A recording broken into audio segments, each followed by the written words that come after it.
Chapter 1. The Blue Flower. Bruce Wayne was in prison in Bhutan, a country far away from his home in Gotham City in America. One day, he was waiting for breakfast with all the other prisoners. They stood in lines. After a long time, Bruce got his plate of horrible food. He took the plate and walked to a table. A very big man stood in front of him. "Give me your food," said the man. "No," Bruce said. The man hit Bruce in the face. Bruce dropped his plate and fell to the floor. When he got up, there were 7 big men in front of him. 2 of them took Bruce by the arms. He used his legs, hard, and they fell. Then, crack!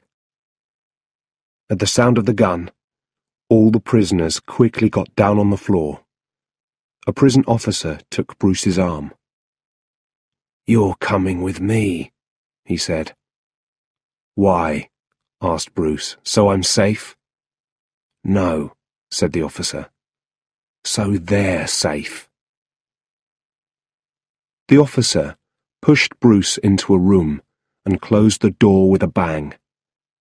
It was very dark in the room, but Bruce saw that he was not alone. There was a man in the corner. He didn't look like a prisoner. He wore good clothes.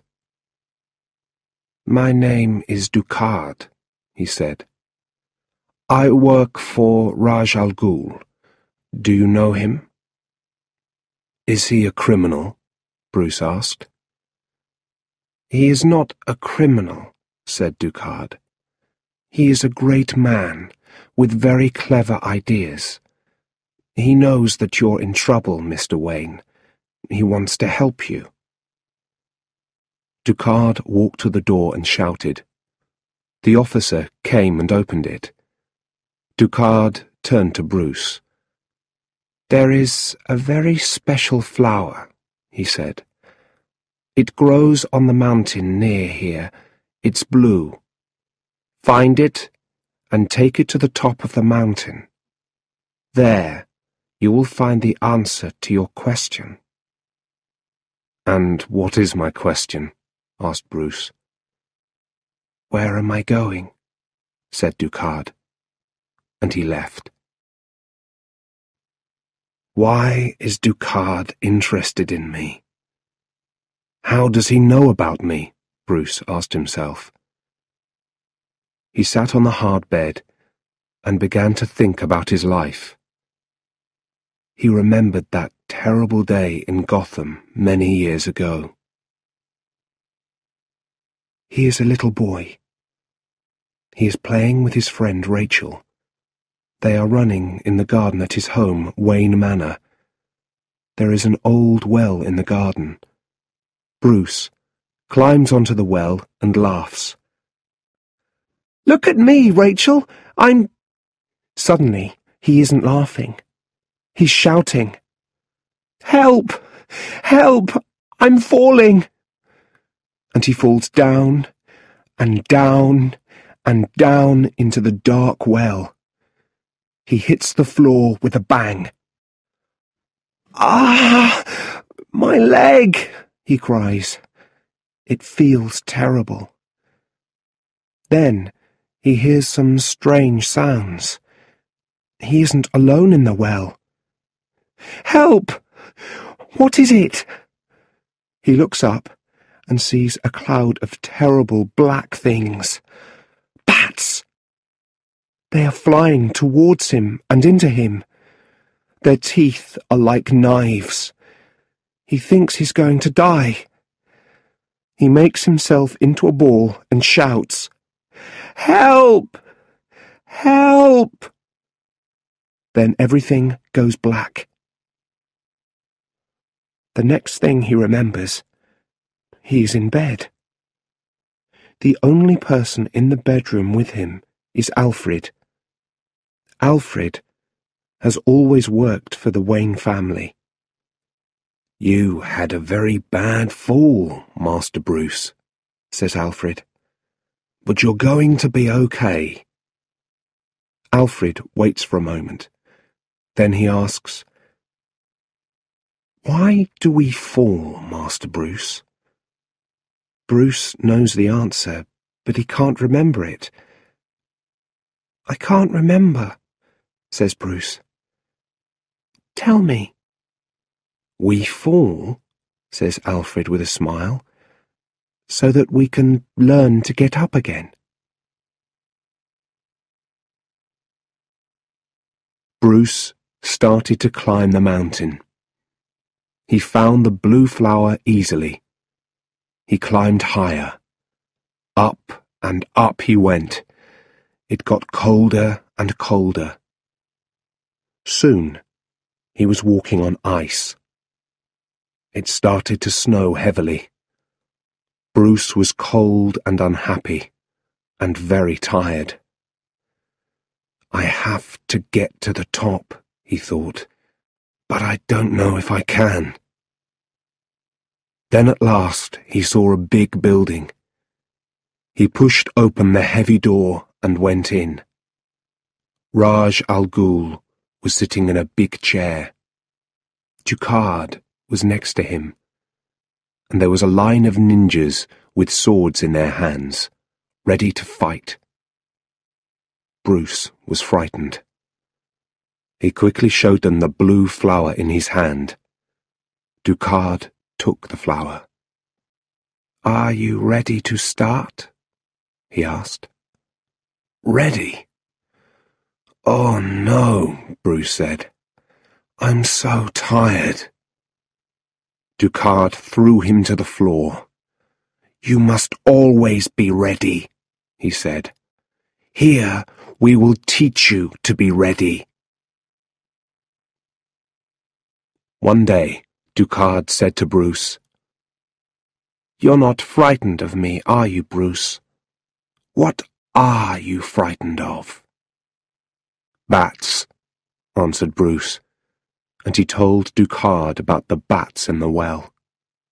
"My father told me something important about the bats in the well. He said, 'The bats flew at you because they were frightened of you.' All things are frightened of something, even scary things like bats." I didn't know that. My father was very clever. I loved him very much. But soon after that, he died. A criminal killed both my parents. His name was Joe Chill. It's the evening. They are at a play. Suddenly, there are bats in the show. They fly around above the singers and dancers. Bruce is frightened, so they leave early. But in the street outside, there is a man with a gun. He wants money. He takes their money, but he wants more. And then, bang! He fires his gun. Bruce's mother shouts. Bruce's father falls to the floor. Bang! He fires again. Bruce's mother falls to the floor. This is the worst moment of Bruce's life, and it is all his fault. "It wasn't your fault, Bruce," said Dukhard. "You were very young." He was giving Bruce a lesson on a river. It was thick ice. They were fighting with swords. "You must always look very carefully at the things around you, Bruce," said Dukhard. Suddenly, he hit the ice with his sword. Crack! The ice broke, and Bruce crashed into the black water below. Bruce had lessons with Dukhard for many months. He learned to fight with his hands and his feet. He learned to fight with a sword and climb tall buildings quickly and quietly. He learned many things, but most of all, he learned to use his ears and eyes and he learned how to think quickly. "It's time to test you," said Ducard one day. "Today, you must fight all the ninjas." So Bruce fought all the ninjas with his sword. It was a very long fight, but in the end he won. "You fight very well now," said Ducard. "I think you are ready."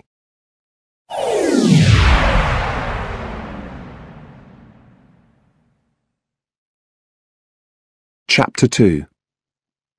Bats Everywhere. Bruce couldn't sleep that night. He remembered his life after Joe Chill killed his parents. He was so unhappy and so angry. He went from school to school and university to university. He never stayed long in one place. Bruce is 20. He is going back to Gotham by train. Alfred meets him at the station. On the way to Wayne Manor, he sees that everything is different. Everywhere is dirty. Many houses are empty. Many shops are closed. People are sleeping on the streets. "Things are very bad in Gotham now, Master Bruce," Alfred tells him. "But Wayne Manor is still your home. Your father was a great man, and one day you will be a great man too." It is the afternoon on the same day. Bruce is sitting on his bed. Joe Chill will be free today, he thinks. He killed my parents 12 years ago, and today I'm going to kill him. He takes a gun out of his bag. His old friend Rachel comes to the house. She is an assistant district attorney, an important lawyer in Gotham now.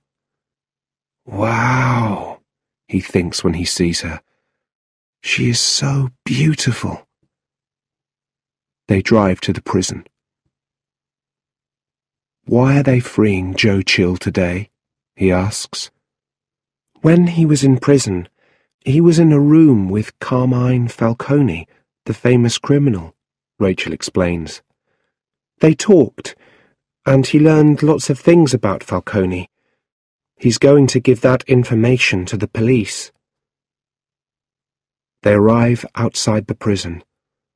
The newspaper people are waiting. Joe Chill comes out. There are police all around him. Bruce gets out of Rachel's car and walks towards Chill. He has his hand in his pocket, on his gun. But, suddenly, a blonde woman pushes through the people. She runs up to Chill. She has a gun in her hand. "Falcone says, 'Hi, Joe,'" she shouts. Bang! Bang! She kills Joe Chill. Joe Chill was dead, but Bruce didn't feel better. It wasn't the answer. Ducard took Bruce's blue flower. He pulled the dry flower into little pieces and made a small fire with it. "Smell your flower now," he said to Bruce. Bruce put his nose near the smoke. The smell was terrible. He suddenly started to remember the worst days of his life. He was falling down the well. He was seeing his parents' blood in the street. "You are frightened of these things. Look at them. Fight them. Now," said Ducard. He pointed to a large wooden box. Bruce opened it. Whoosh! Hundreds of bats flew out of the box. Bruce wanted to shout and run, but he didn't. "No," he thought, "I must be strong." He stood there quietly. He didn't move. He didn't say a word. "Well done," said Raj Al Ghul. "You're not frightened now. You are ready to join my ninjas."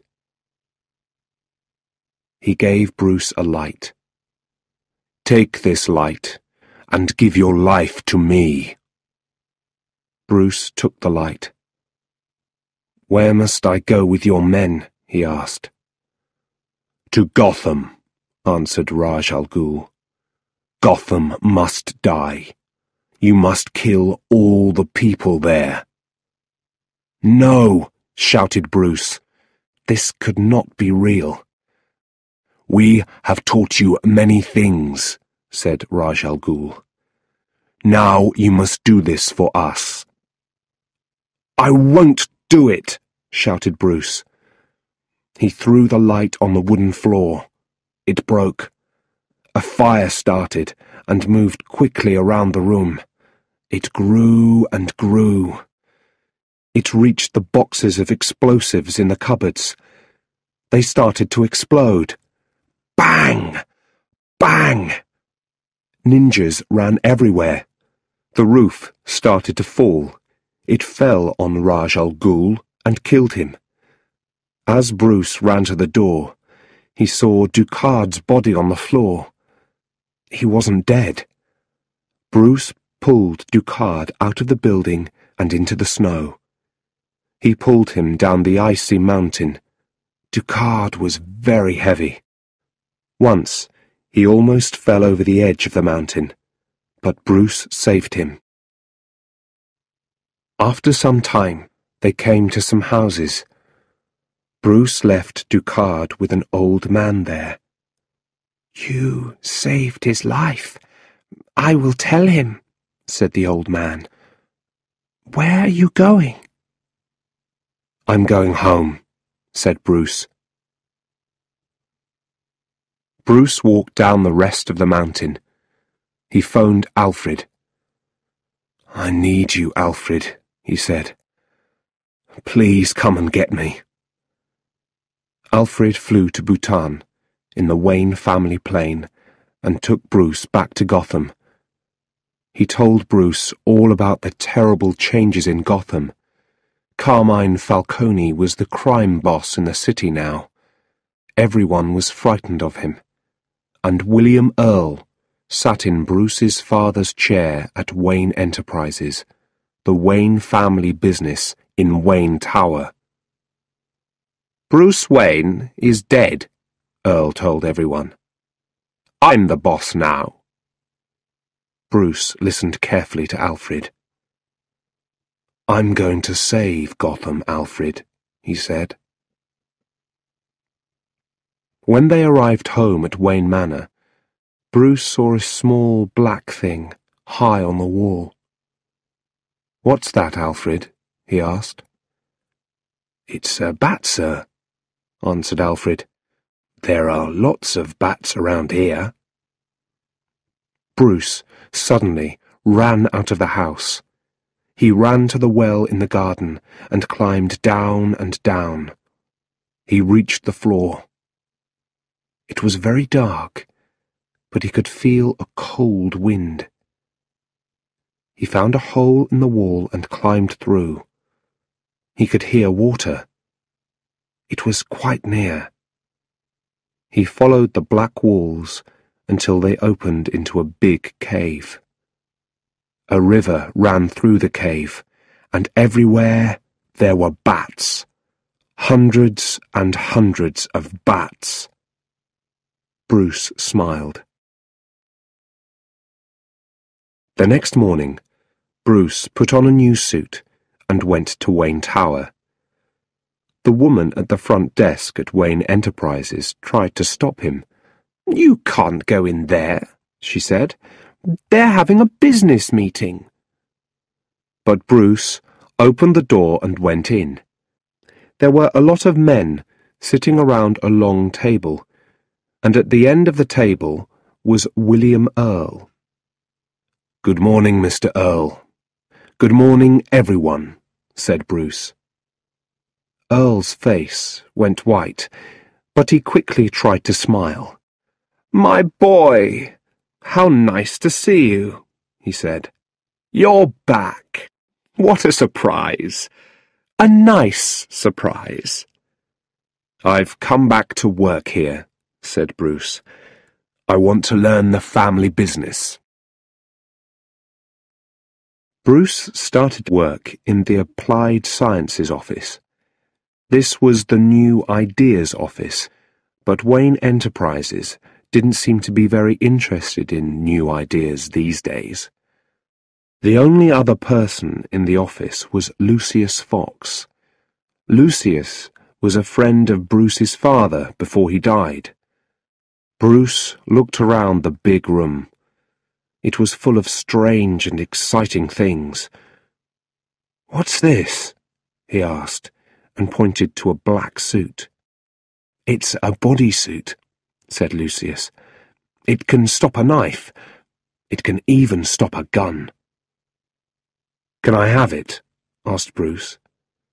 "Of course," said Lucius. "All these things are yours anyway." Bruce took the bodysuit home and down to the cave. Soon, he thought, I will be ready.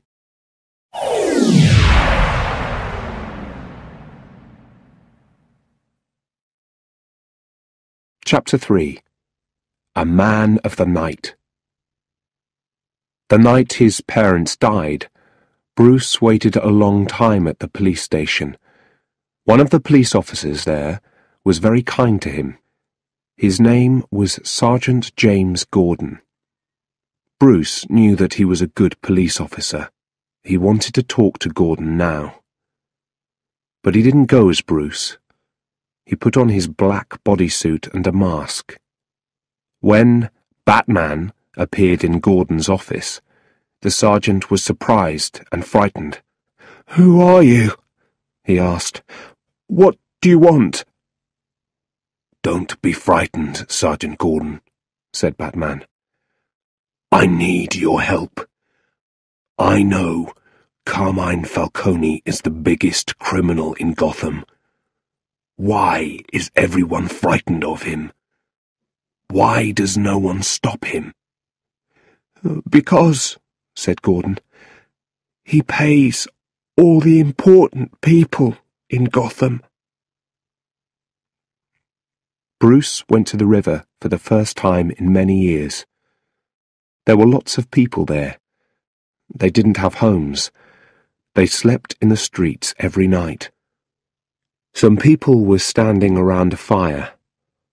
Bruce stood with them and warmed his hands. He looked across the street and pointed to a door.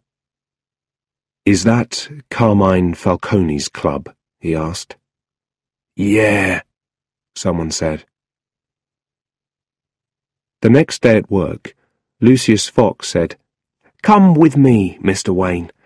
I want to show you something." Bruce followed him into a big room. There, in the centre of the room, was a fantastic car. A few moments later, they were in the car, and Bruce was driving it faster and faster along the road. "Go slower, Mr. Wayne!" shouted Lucius. "No way!" shouted Bruce. "This is fantastic! This isn't an ordinary car. It's more like a plane. Can I have it?" "Of course!" shouted Lucius. "All these things are yours anyway." Later, Bruce drove the car back to Wayne Manor. "I'll call it the Batmobile," he told Alfred. Bruce was a man of the night now. He was Batman. He stood on top of a building near Falcone's club.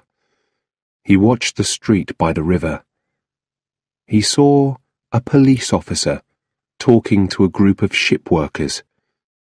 The officer took out a small white bag and gave it to the workers. Drugs. So some of the Gotham police were bad too. Falcone was paying everyone. Falcone sat in his office with Dr. Crane, the boss of Arkham Asylum for the mentally ill. "Our boss is arriving very soon," said Crane. "When I tell him about the money, his money, he won't be happy." "Don't tell him," said Falcone. "I won't take any more. This is the last time." He gave Crane a small bag.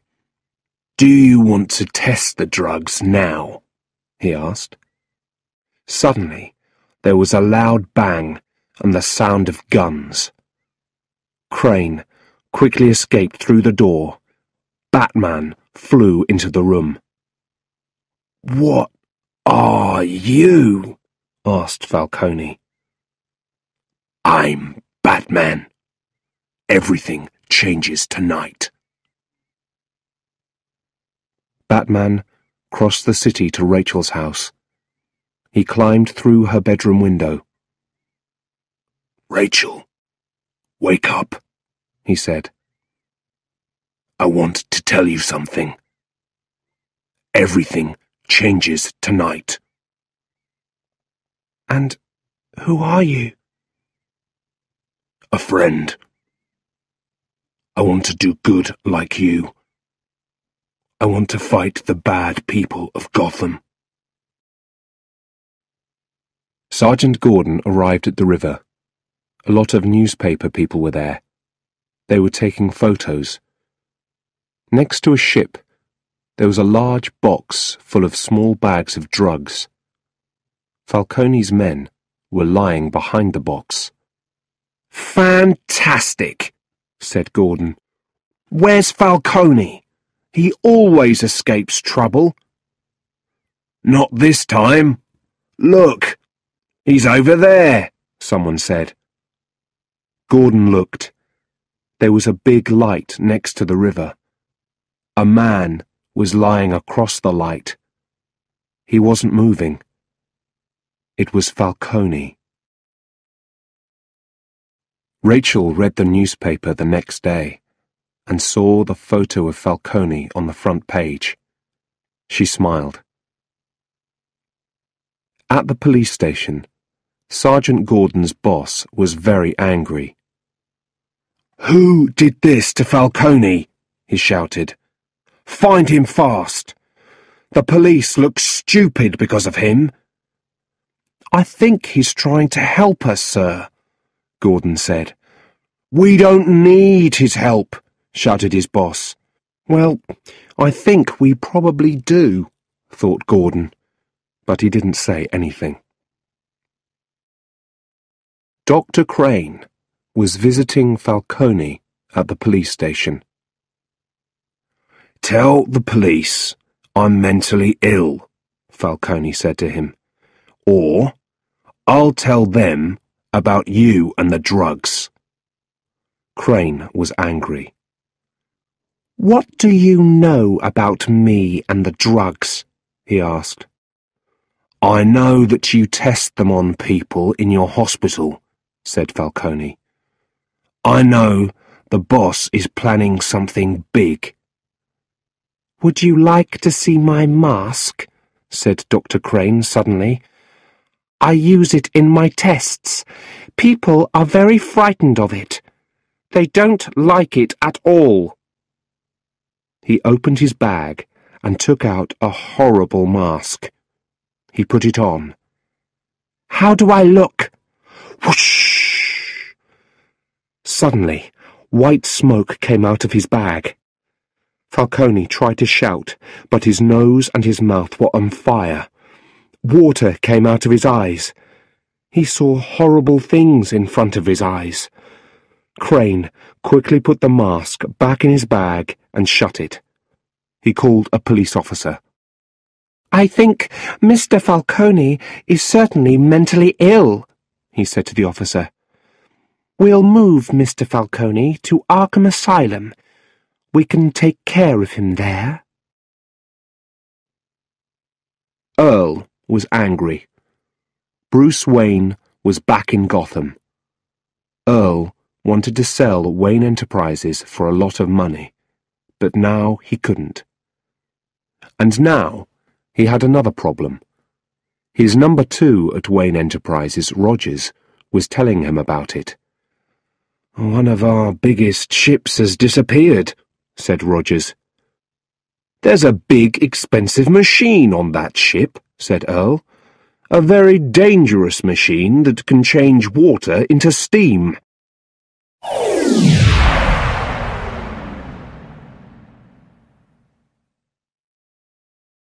Chapter 4. The White Smoke. "No one must know that I am Batman," thought Bruce. "Everyone must think that I am just rich and lazy."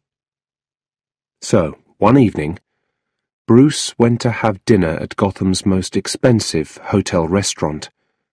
He took 2 beautiful women with him, one on each arm. After dinner, the women wanted to swim in the hotel swimming pool.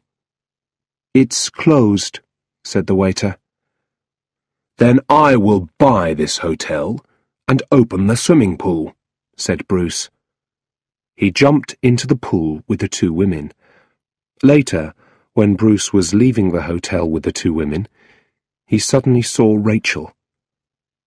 She wore a fantastic dress and looked beautiful. She was just going into the restaurant. "You haven't changed much, have you, Bruce?" she said. "It's all fun and no work for you, isn't it?" "Hey, Rachel, this isn't the real me." "The things you do are important, Bruce, not the things you say." And she walked away. Batman went to see Sergeant Gordon. "There was someone in Falcone's office with him that night," he said. "He was testing the drugs. Do you know who it was?" "No, I don't," answered Gordon. "Dr. Crane from Arkham Asylum often visits Falcone. Perhaps it was him." "Yes, perhaps it was," said Batman. "I think I'll go to Arkham Asylum." "It's not safe," said Gordon. "It's in the Narrows, a very dangerous part of Gotham." "Not for me," said Batman. Batman soon arrived at the Narrows. Behind Arkham Asylum was a dark building. Batman went inside and found a very big ship's box. It was difficult to open. At last, he was able to push open the top. Inside, there was a machine. It was the size of a big car. Batman read the words on the box.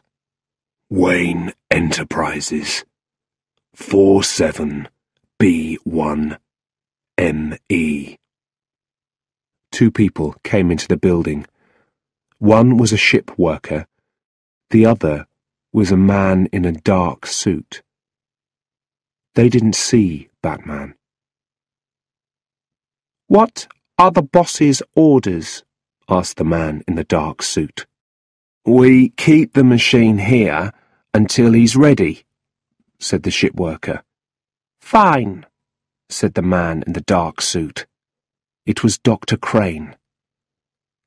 Batman suddenly flew from the box to the floor. "No, it isn't fine," he said. He hit the ship worker in the face, and he fell to the floor. Crane quickly put on his mask, and then he waved his arm at Batman. Whoosh! A cloud of white smoke came out of his coat. Batman's nose and mouth were suddenly on fire. He started to see all the worst things from his life in front of his eyes. "I've felt this way before," he thought. "But where?" Then he remembered Raj Al Ghul, the wooden box, the bats, the building on fire. He got to the window on his hands and feet. Crane watched him. "You're going to die, Batman," he said. Batman climbed slowly through the window, up the wall and onto the roof. He pulled out his mobile phone. "Alfred," he said. "Alfred, I need you. Please, come quickly. I'm ill, and I need a blood test." Terrible thoughts were now in Bruce's head. He was at the show, the bats, his parents, a gun, blood in the street, and then nothing. He opened his eyes. He was home in his bedroom. Alfred came in. "How long have I been asleep?" Bruce asked. "2 days, sir," answered Alfred. "It's your birthday today." "It was the white smoke," said Bruce. "Luckily, there wasn't very much of it. But I've felt like that once before in my life. On the mountain in Bhutan. But this time it seemed much stronger." "I've got the results of the blood test," said Alfred. He gave Bruce a piece of paper. "It's a very dangerous drug," he said. "It can kill people. But I know someone who can make an antidote." The next day, Bruce showed the results to Lucius Fox. "This was in your blood," he said. "You're lucky you didn't die." "Yes, I've been very lucky," said Bruce. "Can you make an antidote?" "I think so," said Fox. "But it won't be easy." "One more thing," said Bruce. "Do you know what Wayne Enterprises 47B1ME is?" "No, I don't," said Fox. "But I can probably find out." Sergeant Gordon went to see Rachel. "Will Falcone go to prison this time?" he asked her. "I think so," said Rachel. "It's in all the newspapers." "Batman came to see me, Miss Dawes," said Gordon. "He asked for my help." "Yes, I know," said Rachel. "He came to see me, too. We're working with a man in a mask, Sergeant Gordon. Perhaps he's dangerous." "I don't think so," said Gordon. "He's done lots of good things already." The door opened and Bruce Wayne came in. "Oh, sorry," he said.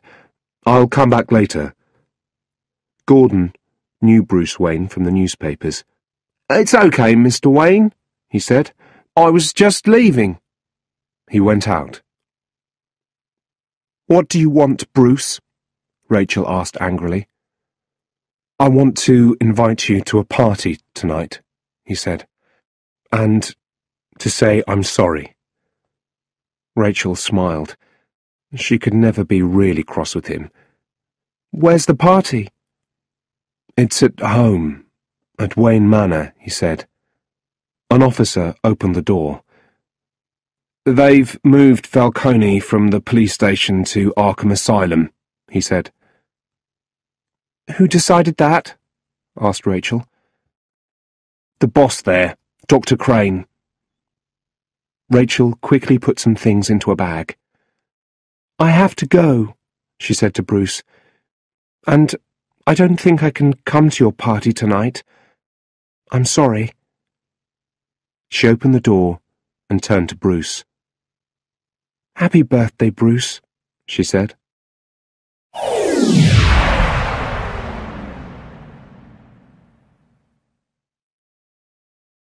Chapter 5. Raj Al Ghul is dead. Rachel was in Dr. Crane's office at the asylum. Batman was listening outside the building. Falcone is just going to prison when he suddenly becomes mentally ill, said Rachel. Isn't that a little strange, Dr. Crane? Would you like to see Falcone, Miss Dawes? Then you'll be able to decide for yourself, said Crane. Come with me. I'll show you. Falcone lay on his bed. He couldn't move. Mask! Mask! Mask! He was saying. You've given him drugs, said Rachel. Yes, of course, said Crane. We give drugs to all our people here. It's a hospital. The police doctor must see him and do some blood tests, said Rachel. I'm going to call him right now. Very well, said Crane. Come this way. They went down some stairs and came to a door. It had an electronic lock. Crane put some numbers in, and it opened. They turned right and walked to a large room. There were hundreds of small blue bags on the tables. People in white coats were working at the tables. We make our drugs here, said Crane. Rachel turned and ran. She got to the door, but Crane had locked it again. She pushed different numbers. Nothing happened. Suddenly, a horrible masked man appeared next to her, and then a cloud of white smoke. Rachel lay on a table. Who knows you're here? Shouted Crane. I want to know before I kill you. What do we do now? Asked one of the men. Call the police, said Crane. You want the police here? Asked the other man. He was surprised. Batman's here, said Crane. I'm sure of it. The police will catch him. Suddenly, a black thing flew at them and hit the two men. They fell to the floor. Batman looked around. Where was Crane? He heard a sound behind him and turned. In the dark, he saw a mask and a hand. Batman pulled the mask off Crane's face. He held Crane's hand under his own nose. Smoke came from a bottle inside Crane's coat. White smoke. Whoosh! Crane's body dropped to the floor. Who are you working for? Shouted Batman.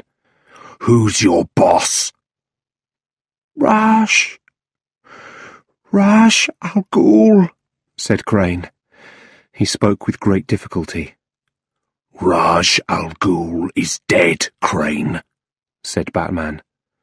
Who are you really working for? Crane's eyes closed. He said only a few words. Mask. Drugs.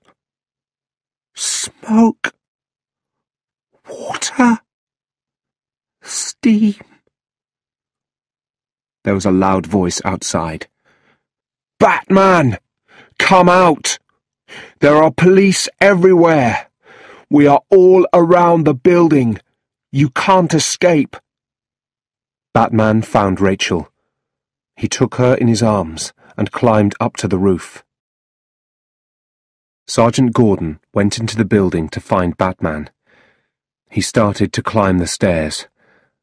Suddenly, he felt an arm around him, and he was flying up and up. Batman dropped him carefully onto the roof. Then Gordon saw Rachel lying there. What's happened to her? He asked. Crane gave her a dangerous drug, said Batman. She'll die very soon. I must get the antidote for her. How will you escape? Asked Gordon. I'm going to call for help, said Batman. He pushed something on his shoe. It made a very high sound. A big, black cloud started to grow in the sky above Gotham. It grew and grew and moved nearer and nearer. Finally, it came down on the hospital roof. Bats! Thousands of bats! They flew all around Bruce and Rachel. The bats hid Batman and Rachel until they reached the Batmobile. Batman drove home to the Batcave. When they arrived, Bruce looked at Rachel carefully. Her eyes were closed and she wasn't moving. She was cold. He carried her from the Batmobile to the work table. He gave her the antidote. He hoped that it wasn't too late. At Arkham Asylum, there were police everywhere. A young police officer ran over to Sergeant Gordon. "Sir," he shouted, "there's something that you must see." Gordon followed him into another big room. In the center of the floor was a small door. It was open. Gordon looked through the door and saw the river below. There were 5 or 6 large bottles next to the door. "They've used the river for something," said Gordon. "But what?" He looked at the bottles. "I want to speak to someone at the water office," he shouted. "Now!" Rachel woke up. She felt terrible. "How do you feel?" someone asked. She knew the voice. She looked at the face. It was Batman. "Where am I?" she asked. "Why did you bring me here?" "You were very ill," he said. "I rescued you." "I remember now. That horrible mask," she said. "It was Crane. I must tell Sergeant Gordon."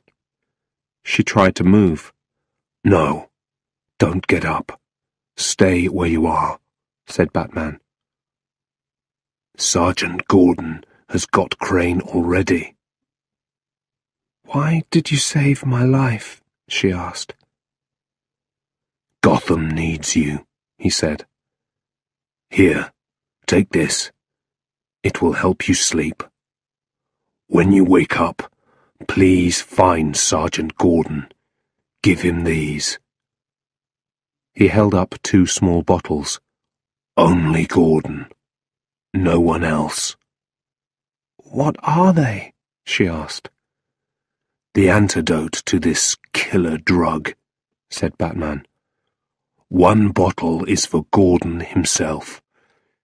He can use the other bottle to make some more of the antidote for everyone." "Crane wasn't the boss. He was working for someone else," Rachel said. "Something Al Ghul." "Raj Al Ghul," said Batman. "No, it's not Raj Al Ghul. He's dead. I was there when he died." But Rachel was asleep.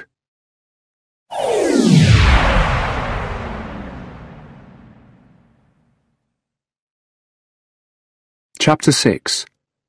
A Surprise Guest. In the empty workroom, Sergeant Gordon was talking on the phone. "Someone has put a dangerous drug into the city's water," Gordon said. "Well, we test the water every day," answered the man from the water office, "and today's results seem fine."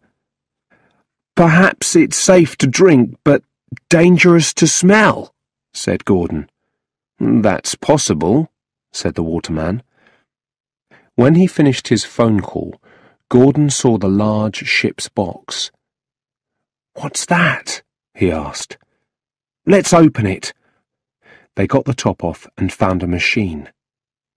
"Oh, it's bigger than a car," said an officer. "What does it say on it?" Wayne Enterprises, 47B1ME, Gordon read. What does it do? Asked an officer. I've no idea, answered Gordon. But no one must go near it, okay? Bruce left the cave and went up into the house. Everyone was having a great time at his birthday party. When he appeared, they all sang, "Happy Birthday to You." Bruce walked around saying hello to his guests. Finally, he found the person he wanted, Lucius Fox. "That machine," he said quietly. "Have you found out anything?" "Yes, I have. It can change water into steam," Fox said. Bruce thought for a moment. "So, you could put a dangerous drug in the water," he said, "and then you could change the water into steam and kill everyone in the city. Could you?"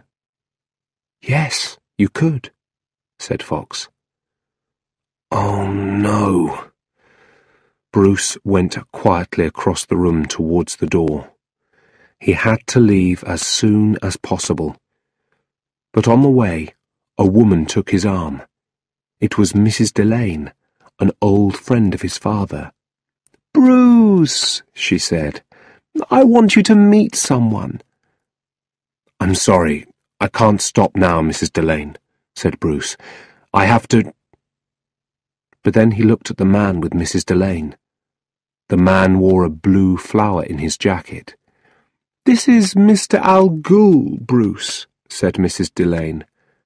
"You're not Raj Al Ghul," Bruce said to the man. "No, you're right, Bruce," said a voice behind him. He turned around. It was Ducard. "He isn't Raj Al Ghul," said Ducard. "I am. I'm not Ducard. I never was. And you, Bruce, were my best student until you escaped." Bruce looked around the room and saw that he didn't know some of the people there. They weren't his friends. They were ninjas. His guests were in danger. They had to get out fast. What could he do? He took a glass and shouted, "Let's drink to my birthday. Let's drink to all my guests. You don't like me, do you? You're here because you like my money. You just want some free food and drink." The guests were very upset and angry. They left the house at once. They got in their cars and drove away. Raj Al Ghul laughed. "They will die very soon anyway," he said. "So was Crane working for you?" asked Bruce. "Yes, he was," said Raj Al Ghul. "But he was only interested in money. I want much more than that. When Gotham dies, people everywhere will be frightened. There will be fighting and killing all over the world. Man will disappear. No more people. The world will be wonderful again. I saved you, Bruce, but you fought me. You set fire to my home. Since then, your activities have made trouble for us. Now, we're going to make trouble for you." Raj Al Ghul shouted an order to his men. "Go ahead!" The ninjas started to set fire to the furniture. Some kilometers away, at Arkham Asylum, 4 police officers were standing around the machine. "What did Gordon say? No one must go near it," one of them said. "Except us, of course." They all laughed. Another one looked at his watch. "It's time," he said. They turned on the machine and then put explosives along the wall. They weren't following Sergeant Gordon's orders. At the same time, high above the city, a train driver looked at his watch. "The train stops here," he said.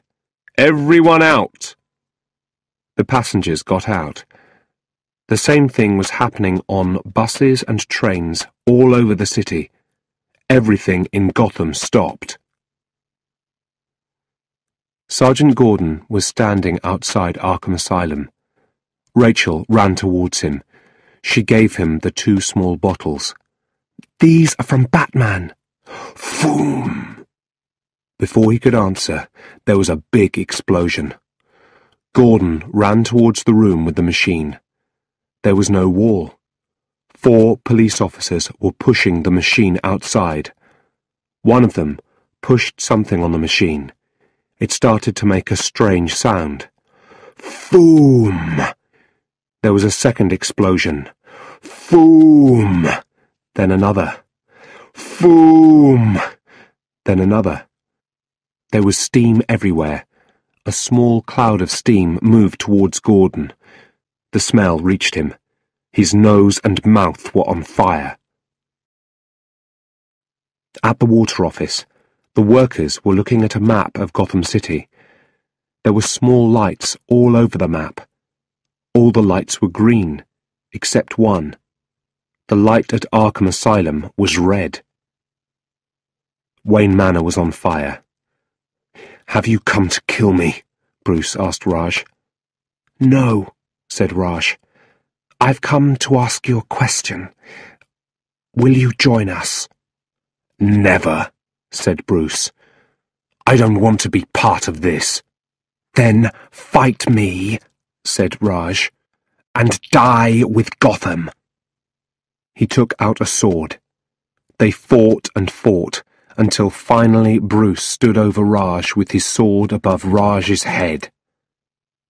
"You taught me very well, Raj," he said. "Yes, I did," said Raj. "But you always forget to look very carefully at the things around you." Crack! Bruce looked up. The roof was on fire. Part of it was falling towards him. Bang! It hit him, and he fell to the floor. "Goodbye, my friend," said Raj. He ran out of the building. A car was waiting for him.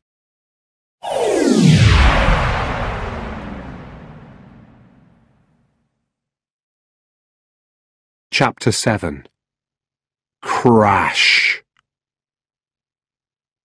"Master Bruce! Master Bruce, get up!" Bruce opened his eyes. Alfred was next to him, and a part of the roof lay on top of him. "Push," said Alfred. "You're strong. You can do it." Bruce pushed, and finally Alfred moved the piece of roof to one side. Bruce got up, and they escaped to the cave below. "Oh, Alfred," he said, "what have I done? Wayne Manor is on fire, and I can't help Gotham. I've made so many mistakes." Alfred smiled. "And why do we fall, sir?" he asked. "We fall," said Bruce, "so that we can learn to get up again. I must go." He changed into his batsuit and took off in the Batmobile. Whoosh! In a few minutes he was in Gotham. The criminals from Arkham Asylum were running everywhere. They were shouting and dancing and breaking things. Rachel watched. Above her, a train stopped. Some men in masks started to move a large machine onto it. She ran to find Sergeant Gordon in the asylum. He was sitting on the floor. She could see that he was very ill. He needed the antidote fast. She took one of the bottles out of his pocket. "It's okay," she said. "I can help you." Rachel gave Gordon the antidote, and he slowly started to feel better. The people from the asylum were shouting and coming nearer. They were feeling bad from the white cloud. Suddenly, they started running towards Rachel and Gordon. "Oh no," thought Rachel. "They're going to kill us." Whom! The Batmobile arrived from nowhere. Batman ran towards Rachel. He gave Gordon the keys to the Batmobile. "Drive carefully," he said. Batman took Rachel in his arms and climbed up to the roof with her, above the dangerous cloud. Gordon ran to the Batmobile. From the roof, Rachel and Batman could see all of Gotham. "They were putting a large machine onto the train," said Rachel. Just then, the train started to move. Batman suddenly understood. "Of course," he said. "The railway line runs exactly over the river next to Wayne Tower. Raj is going to use the machine there. He's going to turn the city's water into steam. He's going to kill everyone." Batman moved to the edge of the roof. "Batman, don't jump," said Rachel. "You could die. Please tell me your name." "The things I do are important, not the things I say." "Bruce?" "Bruce!" shouted Rachel. But Batman couldn't hear. He was flying down. He landed on the roof of the train and held on. Bang! Bang! Bang! People inside the train fired guns through the roof. They hit Batman 3 times. He fell off the roof.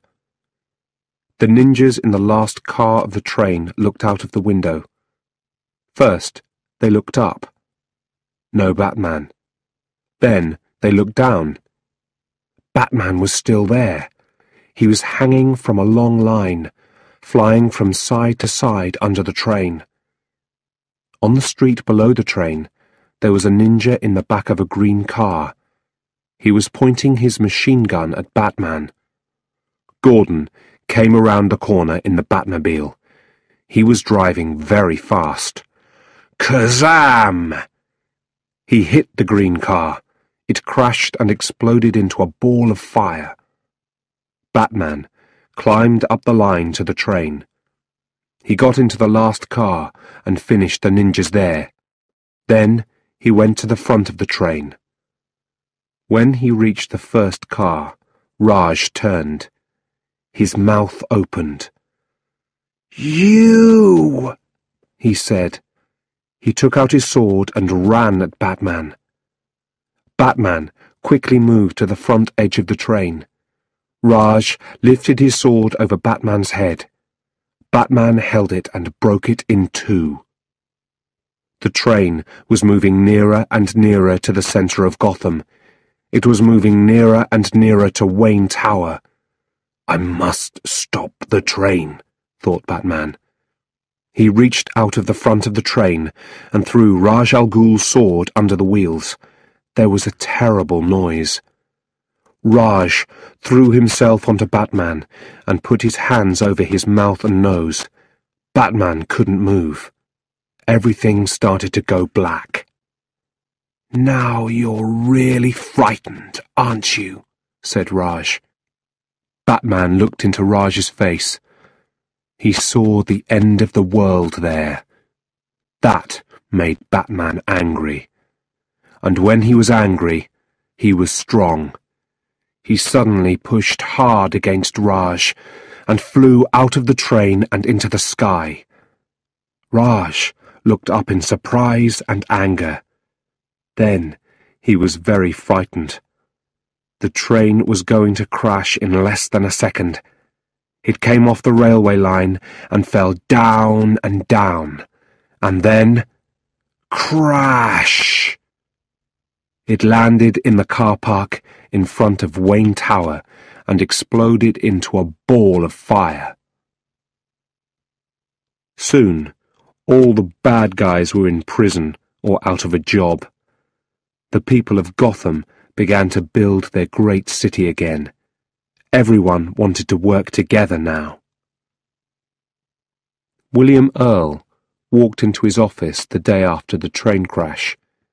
He found Lucius Fox behind his desk. "What are you doing in my office?"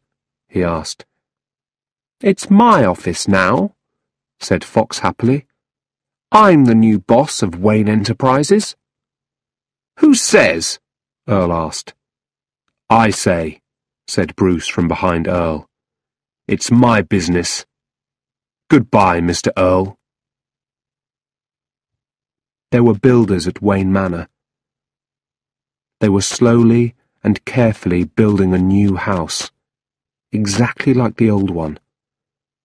Bruce went to the old well in the garden. He put a big piece of wood across the top. Rachel was there with him. "I fell down this well a long time ago. Do you remember?" he asked her. "Of course," she answered.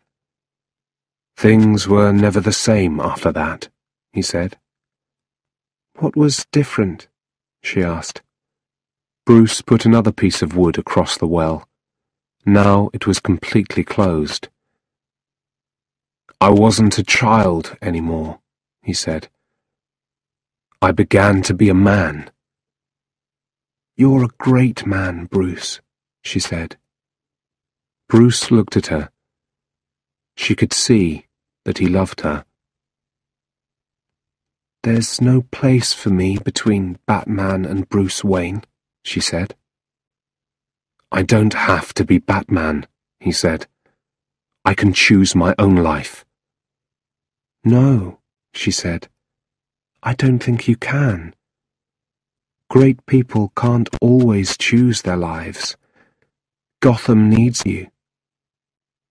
Goodbye, Bruce." "Goodbye, Rachel," he said. "I'll do my best for Gotham." "I know you will," she said.